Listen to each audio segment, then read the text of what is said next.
এই যে অনেকদিন পরে বাড়িতে আসলাম। বাড়িতে এসে ছাদে গিয়ে দেখি যে আমার সব গাছগুলো মারা গিয়েছে। আমার মার্বেল কুইন গাছ সব শুকিয়ে লতা পড়ে আছে। অ্যালোভেরা গাছগুলো কেমন নষ্ট হয়ে গেছে। তারপরে অন্যান্য গাছ, এই যে মরিচ গাছ একদম শুকিয়ে গেছে। সব গাছগুলো মরে গেছে।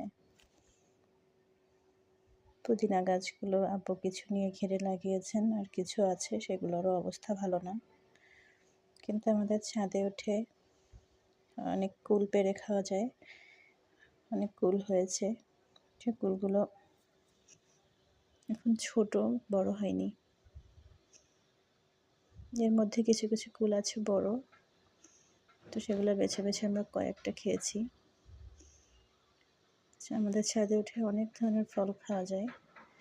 তো এই কুল গাছ আগে ছোট ছিল, ডাল গত বছর ছাদে এতটা আসেনি, এবছর ছাদে একদম ছাদে এসে পড়েছে। ছাদ থেকেই কুল খাওয়া যায়। এদিকে আতা হয়েছে, ওদিক থেকে পেয়ারা পেড়ে খাওয়া যায়। তারপরে হচ্ছে সফেদা গাছও ছাদের উপরে চলে এসেছে। যাই হোক, গাছগুলো মারা গিয়েছে তাই খুব খারাপ লাগছে। আমার তুলসী গাছটাও একদম শুকিয়ে গেছে।